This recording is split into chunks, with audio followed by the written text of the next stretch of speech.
La entrevista contextual. Un espacio de la red de habla hispana de psicólogos contextuales, donde se realizan periódicamente entrevistas a expertos para hablar de los abordajes más actuales de las terapias psicológicas de tercera generación. Hoy tenemos un tema muy interesante que es la desregulación emocional y cómo abordarla a partir de terapia dialéctico-comportamental. Bienvenidos a una nueva entrega de la entrevista contextual, el programa que trae a expertos en terapias psicológicas de tercera generación. Hoy tenemos una invitada muy especial que es de Paraguay, a la cual nos va a llevar a conocer un poco ese concepto de regulación emocional y cómo podemos intentar abordarlo a partir de terapia dialéctico-comportamental. Recuerden ustedes que la red de habla hispana de psicólogos contextuales promueve este programa denominado la entrevista contextual. Al día de hoy tenemos más de 5.861 seguidores en nuestra red social de Instagram y los invitamos a conocer un poco más de nosotros y de nuestras anteriores entrevistas en nuestro canal de YouTube y en nuestra página web redpsicocontextual.com. En este momento voy a integrar a la llamada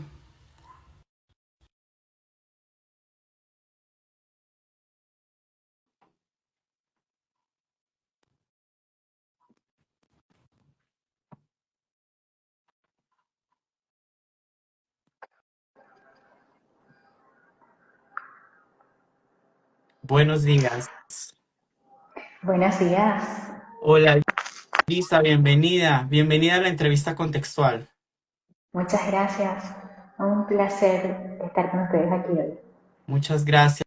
Bueno, para todos recordar que nuestro tema del día de hoy es abordaje de regulación emocional aplicando terapia dialéctica conductual. Nuestra experta del día de hoy es de Paraguay y su nombre es Lisa Catalina Arce y vamos a conocer un poco de su perfil. Lisa es licenciada en Psicología por la Universidad Nacional del Este y es especialista en Psicología Clínica y en Didáctica Universitaria. También es máster en Investigación en Psicología y Ciencias de la Educación por la Universidad de León en España y tiene un doctorado en Psicología Educativa y Ciencias de la Educación. Ella es diplomada en terapias psicológicas basadas en la evidencia y es especialista en psicología y realiza atención en jóvenes y adultos en el Centro Especializado en Psicología Sensorium, del cual vamos a hablar un poco más, eh, más adelante. Bienvenida, Luisa, a la red de habla hispana de psicólogos contextuales. Te da la bienvenida a nuestra entrevista contextual. Muchísimas gracias por el espacio. Es un honor para mí compartir con ustedes. También gracias al Centro Especializado en Psicología Sensorium por permitirme compartir con ustedes este espacio. Y a la red hispana de Psicología Contextual. Muy Un honor. bien, muchas gracias. Muchas gracias a ti.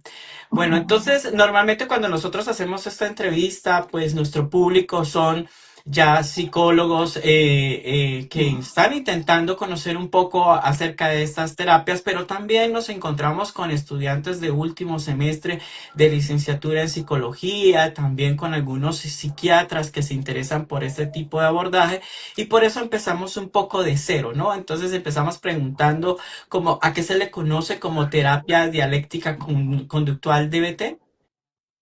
Bueno, la terapia dialéctica conductual, también conocida como dialéctico comportamental, frecuentemente se le llama como DBT por las siglas de su nombre en inglés. ¿Okay? Este es un modelo de tratamiento que está altamente estructurado, que se enfoca en ayudar a personas a manejar emociones intensas, reducir comportamientos autodestructivos y a mejorar sus relaciones. El objetivo principal de esta terapia, de la DBT, es ayudar a los consultantes a construir una vida que valga la pena ser vivida. ¿Okay? La DBT, hablando un poquito más acerca de esta terapia, ha sido desarrollada por Marshall Linehan, que es una psicóloga, en la década de los 80. En los inicios, esta intervención fue diseñada para tratar a pacientes con trastorno límite de personalidad, con conductas como autolesiones, intento de suicidio, y la DBT ha sido como la primera intervención psicoterapéutica que mostró resultados significativos en el tratamiento de este trastorno, ¿sí? Sin embargo, luego, con el correr de los tiempos, la DBT también demostró eficacia en una variedad de otros trastornos psicológicos, especialmente en los trastornos o los problemas relacionados con la desregulación emocional. Mm. Claro, como tú lo decías un poco, Max Linehan crea esta terapia inicialmente.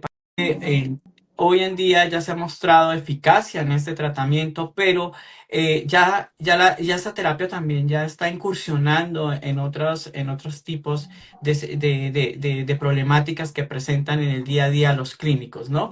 Pero, ¿podrías Exacto. contarnos un poco cuáles son esas características de lo que se denomina desregulación emocional? Cuando nos nombran la desregulación emocional, nos podríamos imaginar que esa persona se caracteriza por qué. Bueno, para la DBT, ¿sí? La desregulación emocional es la combinación, ¿sí?, de factores biológicos, ¿sí?, y también factores ambientales que interactúan a través del tiempo. La vulnerabilidad emocional y el ambiente invalidante, que es explicado un poco por la teoría biosocial, ¿verdad? Ahora voy a explicar un poquito más lo que es la vulnerabilidad emocional y voy a hablar de esas características que me estás solicitando. La vulnerabilidad emocional es de origen biológico y tiene tres características principales. Uno, es que estas personas con desregulación emocional tienen una alta sensibilidad a los estímulos, una alta reactividad emocional y un lento retorno a la calma. Es decir, las personas con desregulación emocional, al tener un umbral de respuesta más bajo, con menos estímulo, tienen una reacción emocional más intensa, ¿sí? Esa curva de la emoción rápidamente sube y tiene un lento retorno a la calma, ¿okay? Entonces, de eso se habla, esas características son las que presentan las personas con desregulación emocional hablando de vulnerabilidad emocional, ¿okay? A esta vulnerabilidad se le suma como un déficit de modulación de esas emociones, ¿okay? No es que solamente son sensibles, sube rápido, baja lento, sino que también tienen ese déficit para modular esas emociones, que según la teoría biosocial también es propiciado por un ambiente invalidante, ¿sí? Lo que Marshall habla de ambiente invalidante es como un contexto en el que recurrentemente se responde de una manera inapropiada a las experiencias privadas de estas personas. Es decir, se minimiza, se trivializa o incluso se responde de manera extrema a la comunicación de preferencias, emociones, pensamientos de estas personas. Y un contexto en donde las enseñanzas de habilidades para regular las emociones es inadecuado. Además de esto, se producen aprendizajes disfuncionales. Entonces, podríamos decir que un contexto invalidante es donde se minimiza o se trivializa las emociones, las experiencias privadas en sí. No se enseñan las habilidades necesarias y se refuerzan de alguna manera las conductas disfuncionales. Entonces, la suma de todo esto es lo que llamamos como desregulación emocional desde la DBT. O sea, son ciertas características. Si bien es cierto, hay una dificultad para volver a la línea base en ese momento, Uh-huh. esto se ve representado en qué tipo de comportamientos, algunos ejemplos en específicos. Sí, algunos comportamientos. Bueno, por ejemplo, bueno, una variabilidad. Sí, cuando surge una emoción muy fuerte como una ira, ¿sí?, hay una dificultad para regular esa emoción. Puede ser que para otra persona ese motivo que desencadenó la ira no era tan grande, ¿sí? Pero para esta persona es suficiente para desencadenar ira fuerte y luego no maneja muy bien esto, no retorna a la calma, puede buscar otras formas de regular esas emociones, ¿okay? Y esas maneras de regular esas emociones pueden ser como que disfuncionales, ¿sí? Llegan incluso algunos a realizarse autolesiones, ¿okay? No sé si con esto respondo a la pregunta que me realizó. Bueno, ok, o sea que podríamos identificar que por eso esas características de los pacientes límites, donde hay autoagresiones, donde hay algunos comportamientos que, como lo dice la palabra, van al límite y llevan Ujú. inclusive a poner en vida, a poner en peligro su vida y la de otras personas. Exacto. Mm. Bueno, cuando nosotros hablamos de regulación emocional, es fácil lograr identificar esta desregulación. ¿Tenemos algún instrumento que pueda facilitar el proceso de evaluación de la desregulación? ¿Cómo a partir los profesionales en la atención pueden identificar fácilmente esta desregulación en esa evaluación que está realizando? ¿Hay algún instrumento o simplemente la entrevista? ¿Qué recomendaciones das tú? Bueno, la entrevista clínica es primordial, ¿sí? Porque como hablamos de que hay una vulnerabilidad emocional en la desregulación emocional, los terapeutas pueden, por ejemplo, rastrear esa vulnerabilidad a través de preguntas, ¿sí? Por antecedentes familiares, no solo de desregulación emocional, sino de antecedentes familiares también de otros trastornos de estado de ánimo, impulsividad en la familia, ¿sí? Para rastrear un poco si es que hay factores genéticos que pueden también estar aumentando esa probabilidad de que se trate de una desregulación emocional. ¿Okay? Lo mismo para indagar acerca del ambiente invalidante, ¿okay? A través de la evaluación, entrevista clínica completa. ¿Sí? También utilizamos eh, autorregistros, ¿sí? En donde el propio consultante va registrando sus conductas a través de esos registros, vamos notando cuáles son los factores que intervienen para que desarrolle ciertas conductas problemas, qué sucede después, el análisis funcional en sí, ¿no? De todo esto.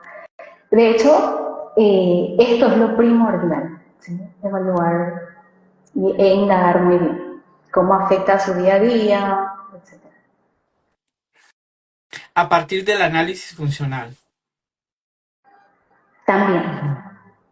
Y el análisis en cadena, que ya es esto, un análisis un poco más específico, de acuerdo a a las situaciones de riesgo en en la que se ve expuesto. No sé si me corriges Sí, allí o sí. está bien.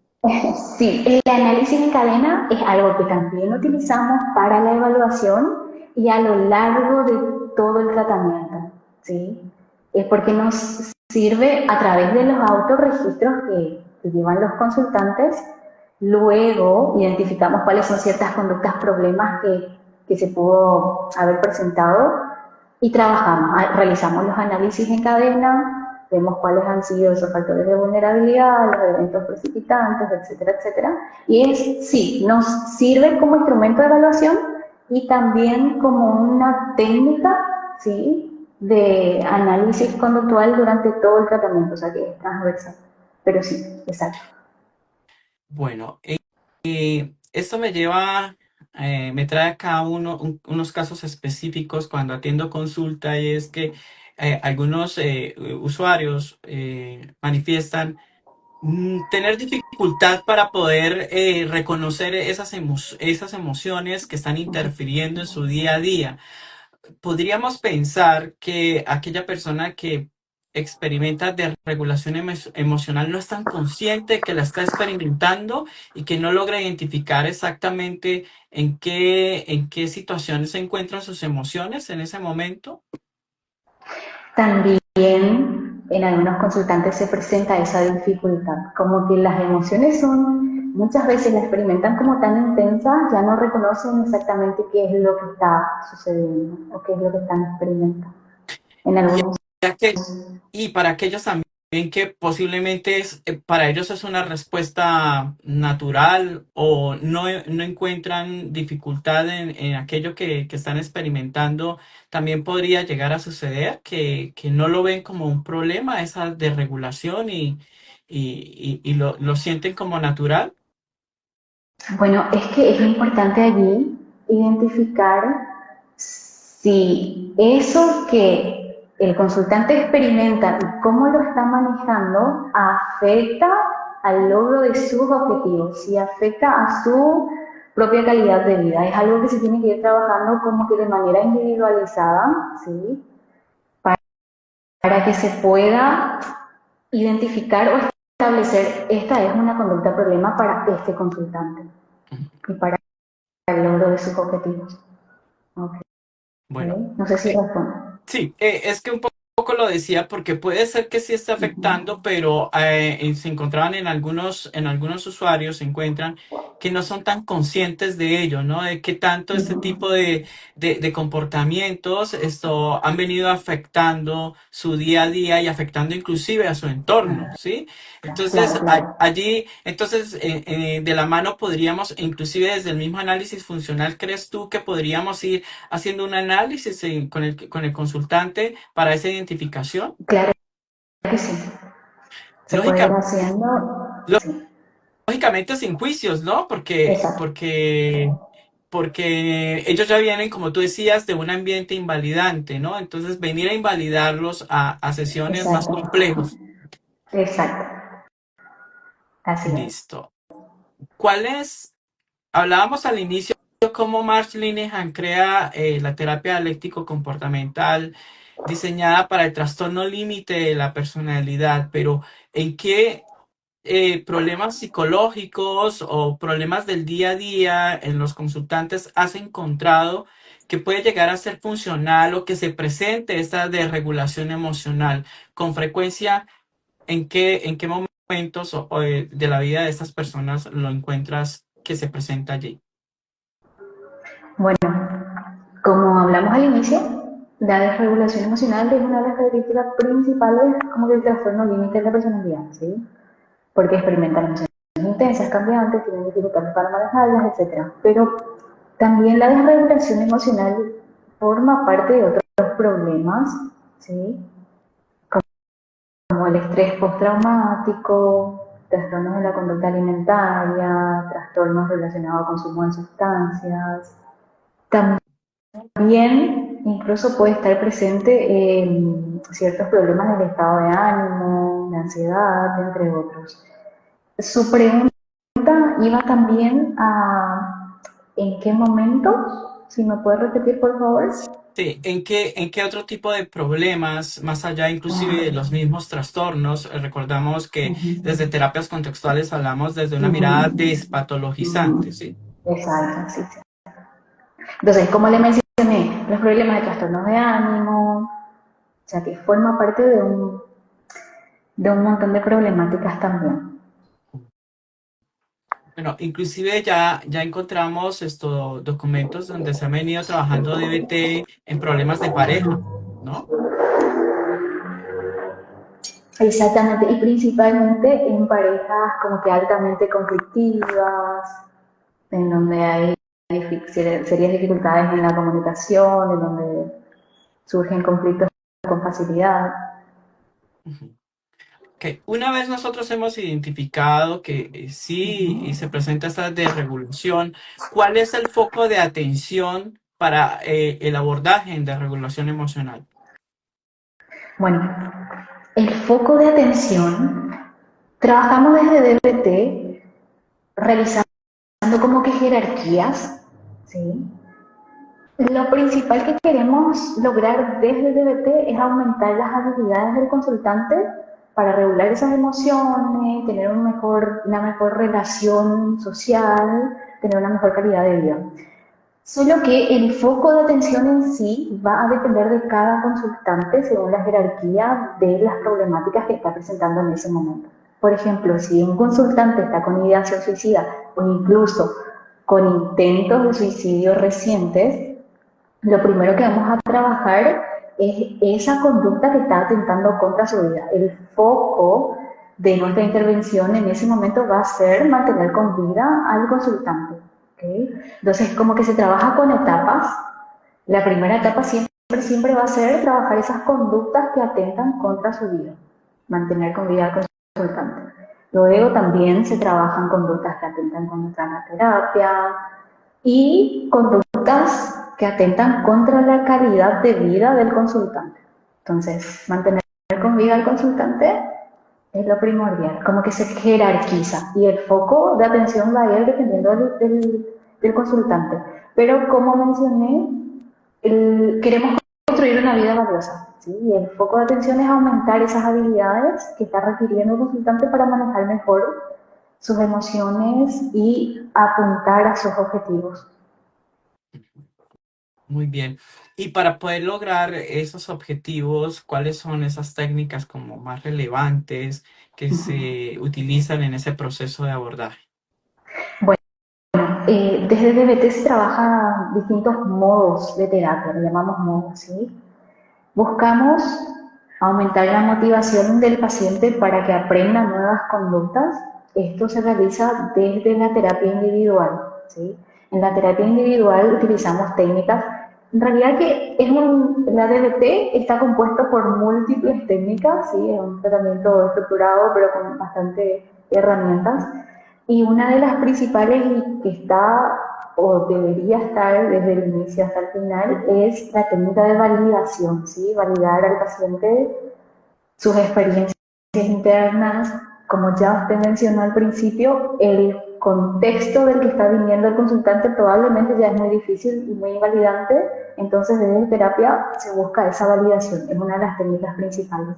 También se trabaja, como ya habíamos mencionado, el análisis conductual, ¿sí? Se utiliza técnicas de análisis en cadena constantemente para analizar cómo se desarrolló esa conducta problema, cuáles fueron los factores que incidieron, cuáles fueron las consecuencias de esa conducta problema a corto, mediano o largo plazo.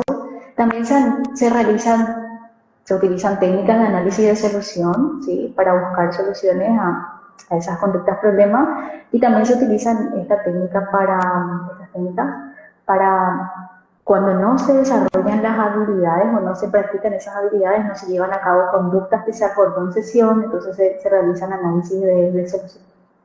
También, bueno, técnicas el manejo de contingencias y un montón de técnicas. Por otro lado, también el otro modo de la terapia dialéctica conductual es la formación en sí en habilidades que se realiza a través del grupo de habilidades, aunque también en ciertos casos, dependiendo del contexto, se puede realizar en terapia individual, solo que tiene que ser una sesión extra de la terapia individual, que es exclusivamente para formación en habilidades, en donde se utilizan técnicas de atención plena, se enseña habilidades de regulación emocional, de efectividad interpersonal, de tolerancia al malestar, ¿okay? Y un montón de técnicas. Muy bien, bueno.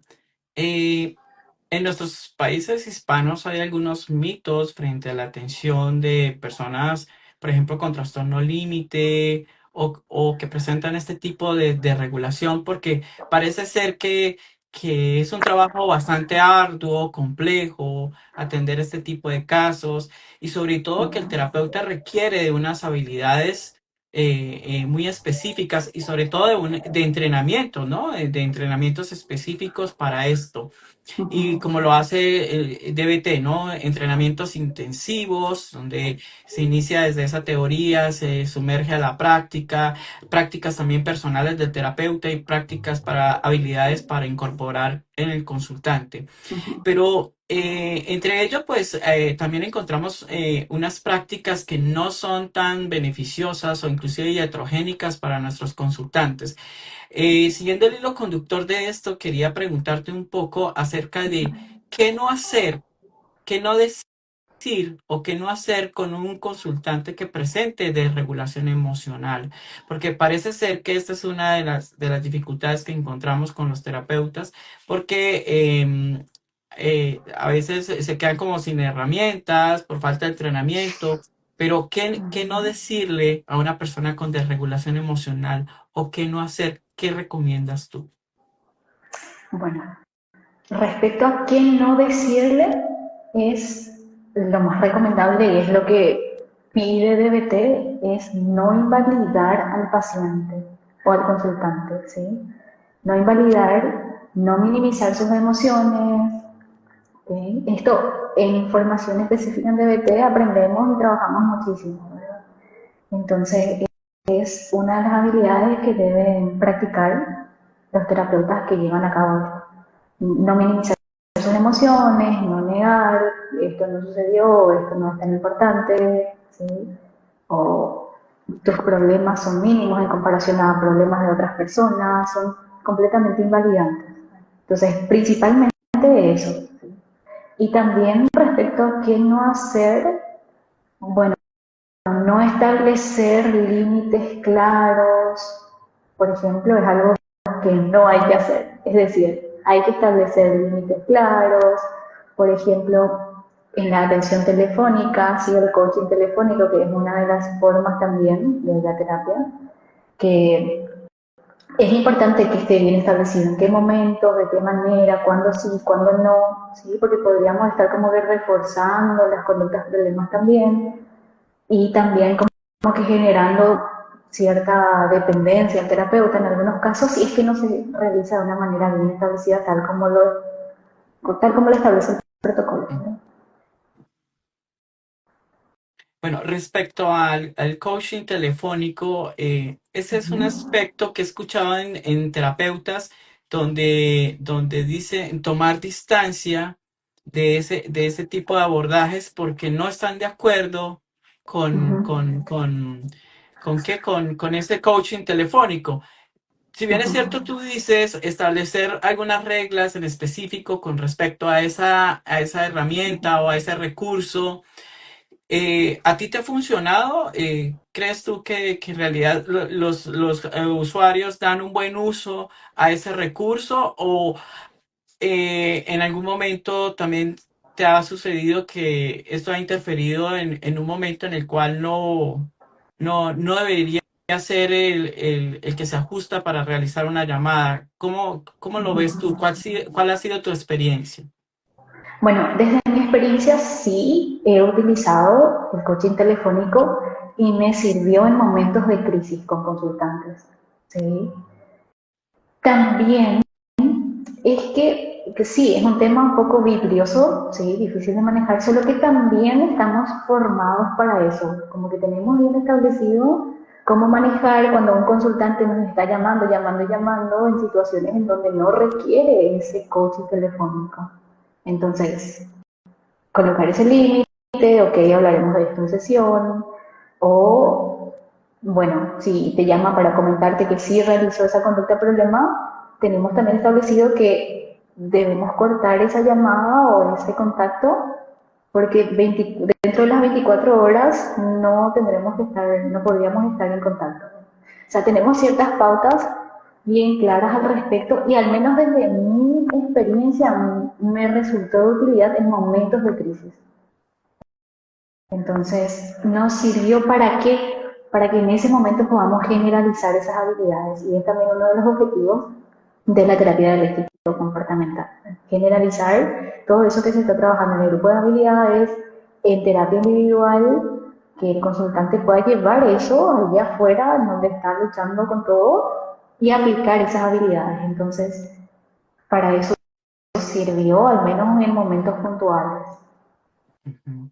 No es muy complejo que un usuario o un paciente, consultante, como lo queramos llamar, logre seguir una regla específica frente al recurso de la llamada telefónica cuando posiblemente la situación se está presentando fuera de esa regla.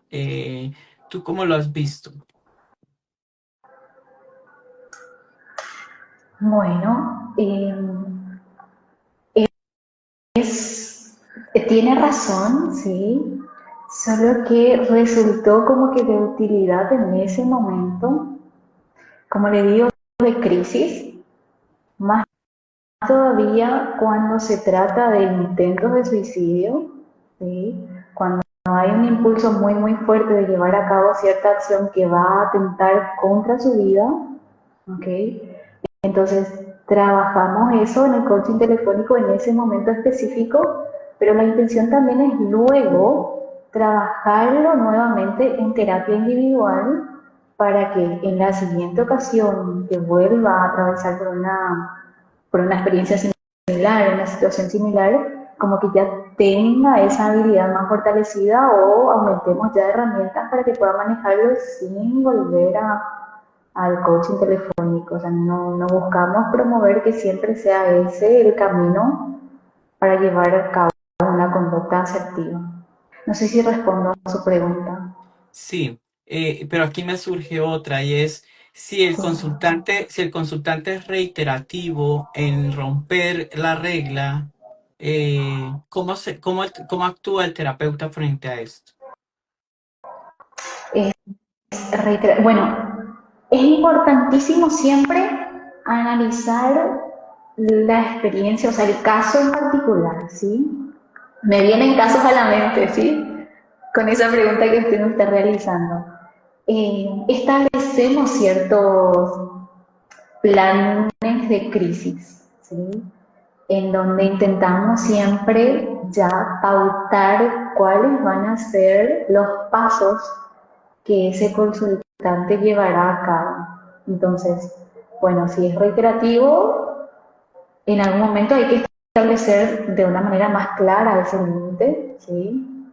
O ir viendo qué se puede hacer al respecto.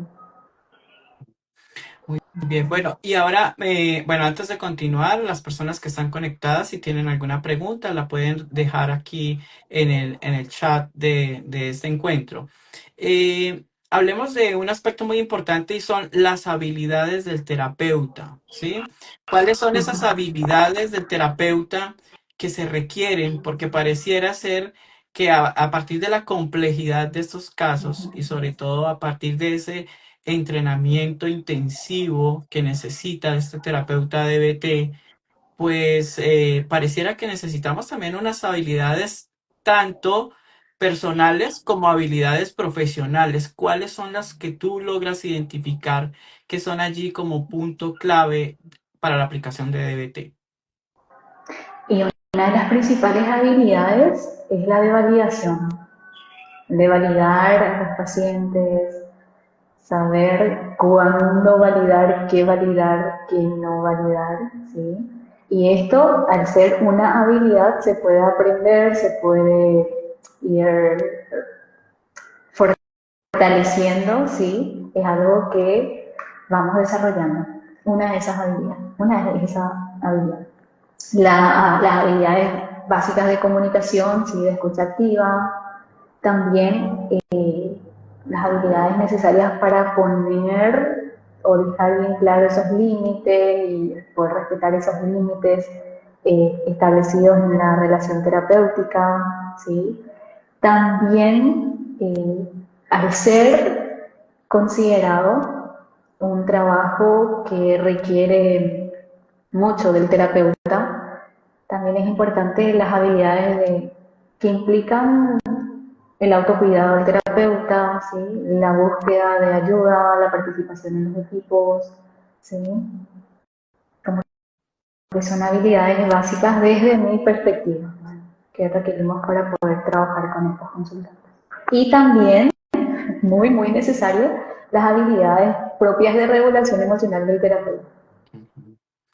Bueno, tú iniciabas hablando de la validación. ¿Tú estás de acuerdo que no siempre hay que validar y cómo poder determinar esto?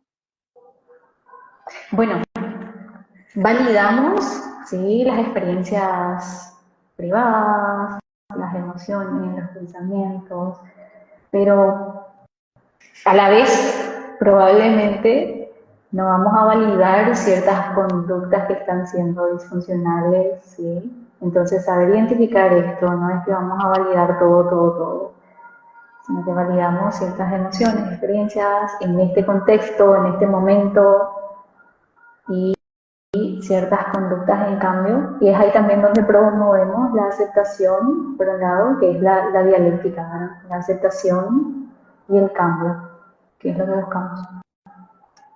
Ok, bueno, siendo la terapia dialéctica conductual una terapia basada en la evidencia, ¿cómo ves tú la evidencia científica que nos arroja los diferentes ensayos clínicos o las diferentes investigaciones a partir de este tipo de abordajes?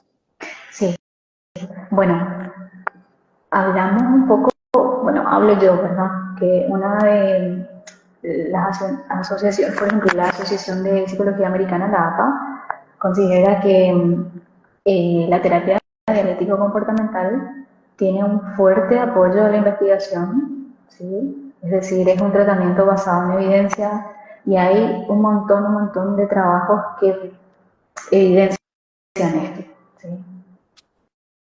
Ujú. Bueno, pero dentro de esa evidencia, claro, la APA la recomienda, pero ¿y tú Ujú. cómo ves ese avance? Sobre todo está haciendo, hay evidencia científica frente a qué temas en particular, lo que tú has visto, y cómo ves Sí, sí. también, y cómo a partir de eso también cómo ves el futuro de DBT en la psicología, porque vemos que cada día se amplía y se amplía el espectro, entonces ¿cómo lo ves tú a partir de esa evidencia científica? Sí, bueno, también de manera más concreta, hay muchísima evidencia para el tratamiento de desregulación emocional, específicamente los intentos de suicidio, ¿sí? Para el manejo de las conductas autolesivas, ¿okay? También para las conductas de regulación, las CASIS que llamamos, ¿verdad? Autolesivas sin intencionalidad suicida.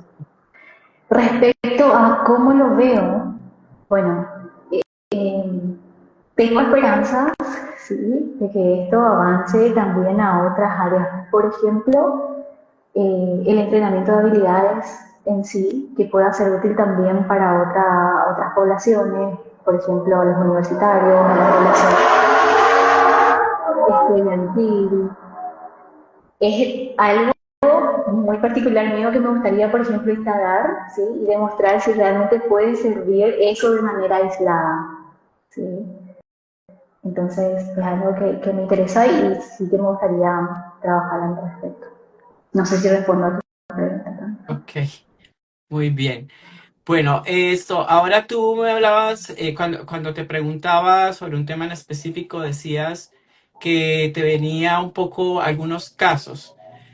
Conservando la confidencialidad, como siempre, desde un punto de vista muy ético, ¿hay algún caso en particular donde tú nos pudieras, de manera breve, relatar cómo llegó la persona y cómo logró funcionalidad en su vida, de manera muy breve?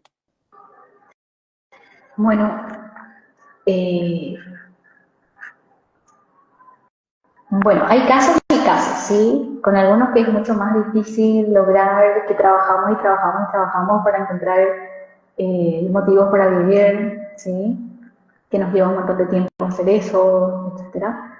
Y hay otros casos en particular que sí llegan a consulta sin un motivo para vivir, que llegan con intentos previos de suicidio, que llegan a consulta traídos por sus familiares y que con el tiempo y con el avance vamos aumentando esas herramientas, esas habilidades para el manejo y regulación de sus emociones y van logrando poco a poco manejar mejor esto y trabajar por otros objetivos ya propios del consultante. O sea, vamos construyendo una vida valiosa.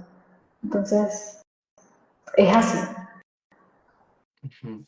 Bueno, ahora si pudiéramos recomendar algunos libros, algunas referencias importantes para que aquellos que nos escuchan pudieran empezar a sumergirse en el mundo de DBT, un acercamiento, movilizarse, porque tú más que nadie sabes que DBT pues se necesita un entrenamiento intensivo para poder empezar a hacer frente a estos casos y a aplicar la terapia. ¿Cuáles referencias tú nos podrías recomendar? Sí, contamos con libros en nuestro idioma. Uno de ellos es Introducción, que se titula Introducción al tratamiento de los consultantes con desregulación emocional, de Pablo Gagliesi.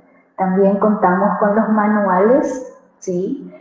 Manuales de entrenamientos para el terapeuta, para él o la terapeuta, manuales de entrenamiento para el consultante, que son en castellano traducidos, ¿sí? De los manuales que ha preparado Marsha.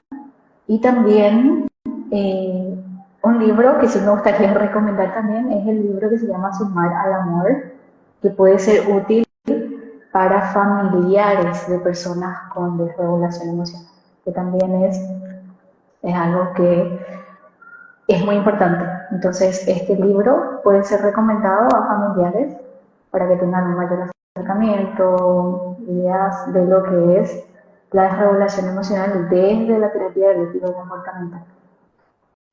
Bueno, ya que tú comentas esto, bueno, aquí alguien pregunta que si puedes repetir el último libro. ¿Cómo es el nombre? Sumar el amor, Sumar al amor. ¿Y el autor es? sí, ya le digo. Un ratito que le tengo. Si me permiten. Es de Tres Olas Ediciones. Ujú. Eh,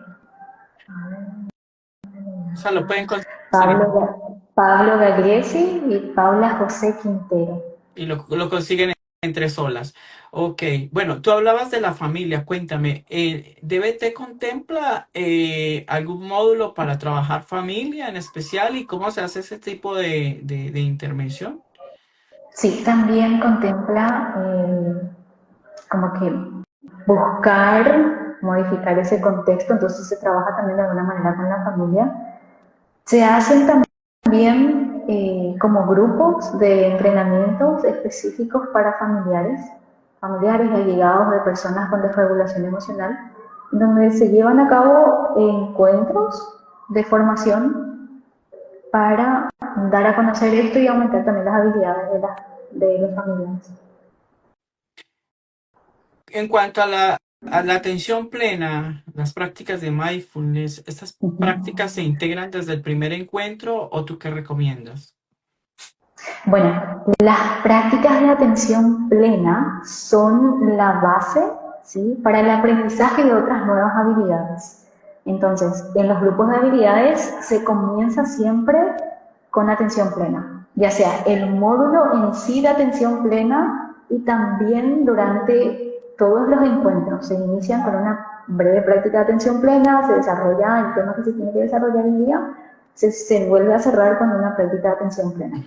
Ahora bien, en terapia individual es importante atender a cuál es el objetivo del día y el caso que está trayendo el consultante en ese momento también.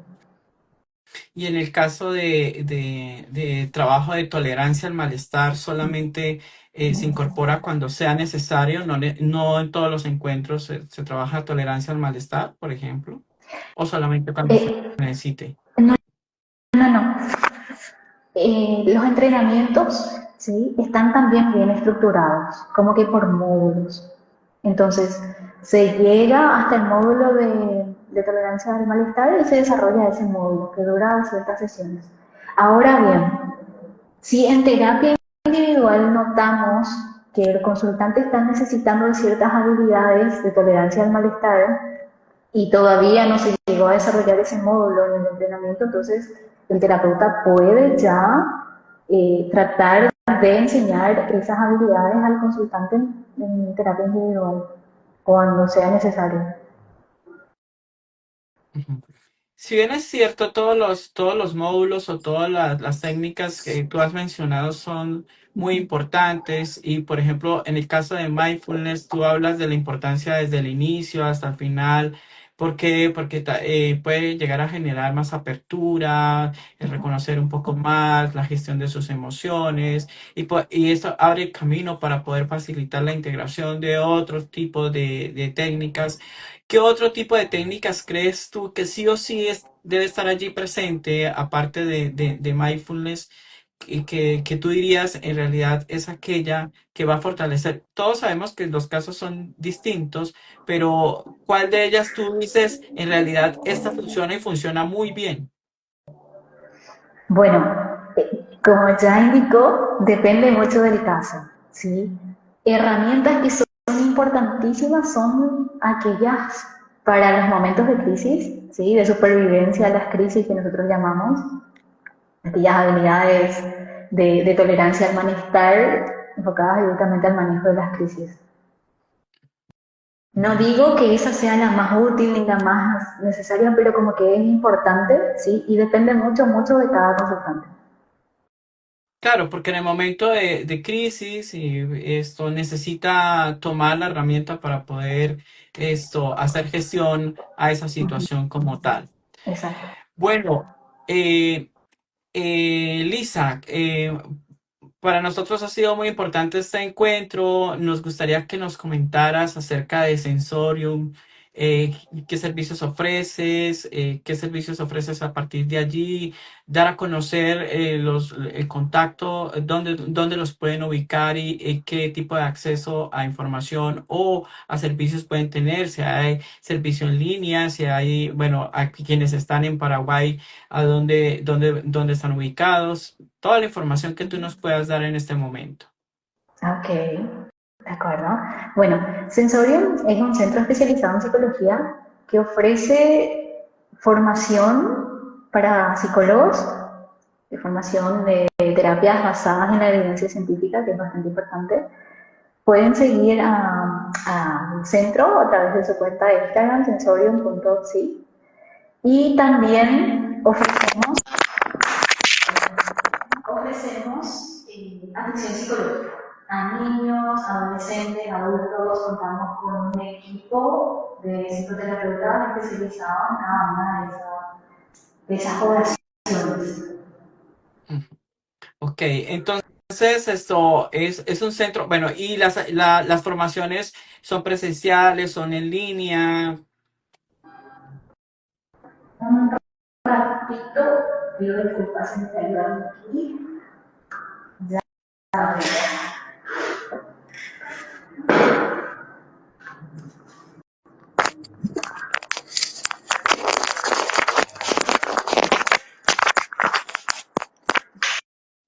¿Me podría repetir, por favor?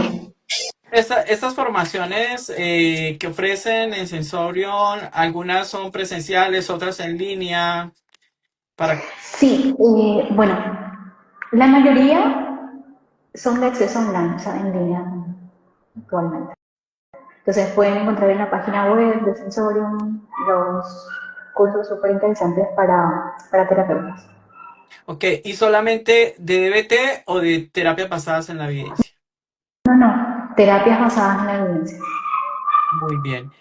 No sé qué otra información tengas que nos quieras dar a conocer para ubicarte a ti o a Sí, Sensorion. sí. Estamos ubicados en Ciudad del Este, en Paraguay, ¿sí? En la zona de la triple frontera con Brasil y Argentina. Realizamos también atenciones psicológicas online, entonces pueden contactar de distintos lugares del mundo sin problema.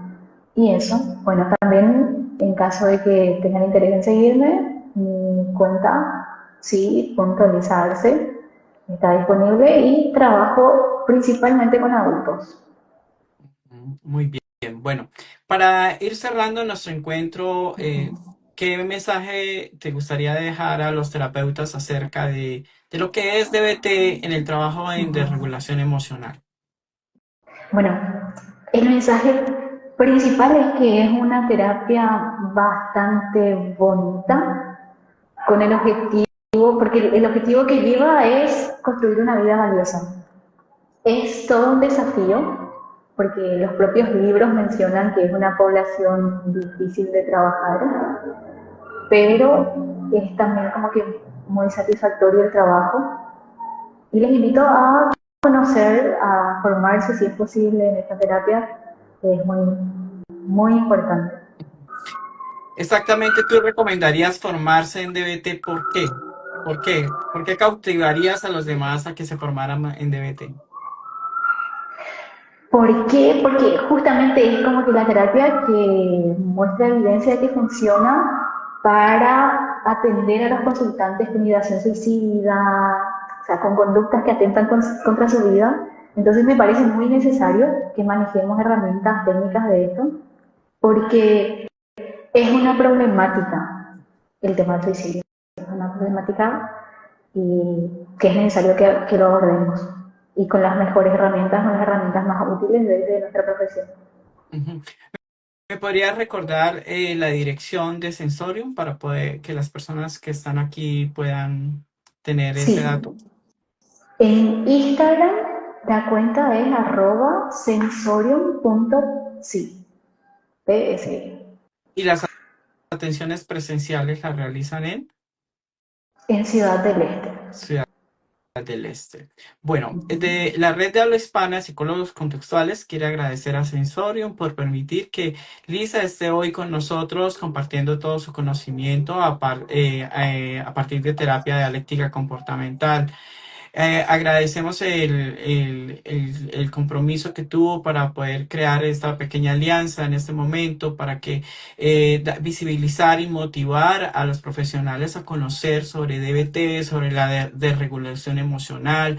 También queremos llevar a los países hispanos y reconocer que hay lugares donde se puede informar y esto pasa con Sensorion. Entonces lo pueden hacer en línea, lo pueden hacer quienes estén en Paraguay, pueden ir estar directamente en el centro, también atención psicológica y van a tener la oportunidad de poder formarse, de poder ser atendidos de manera rápida allí pues, en línea como tal.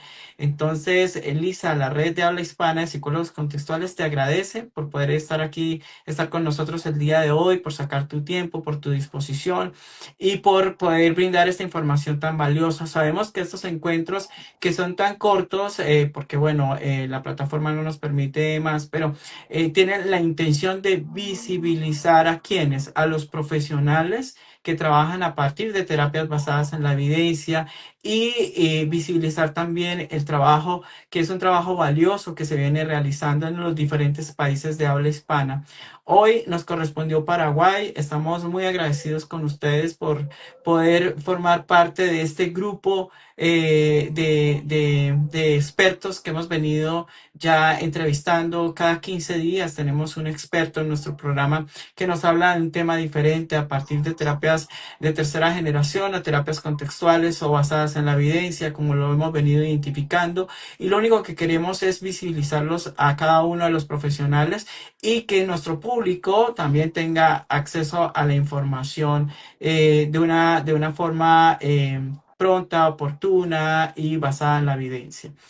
Esta entrevista pues quedará cargada acá en nuestro Instagram, pero también quedará cargada en YouTube. Una vez tengamos el enlace, pues te lo haremos llegar y pues invitamos a todos nuestros seguidores también que vayan allá al canal y no solamente puedan ver esta entrevista, sino las entrevistas de nuestros anteriores invitados. Entonces, no sé qué mensaje pues para cerrar nos quieras dejar el día de hoy.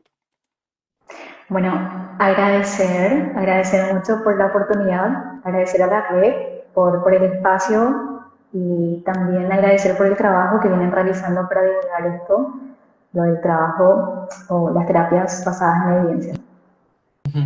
Para todos, recordarles que nos pueden visitar en nuestra página web redhispanapsicocontextual.com y también nos pueden seguir en todas nuestras redes sociales. Recordarles a ustedes también que cada 15 días tenemos a un invitado que nos habla de un tema diferente en terapias basadas en la evidencia. Agradecemos nuevamente a Sensorium y a Lisa por estar con nosotros en este espacio el día de hoy y a todos ustedes nos encontraremos en 15 días en un nuevo tema de la entrevista contextual. Hasta luego, muchas gracias. Gracias. Hasta luego.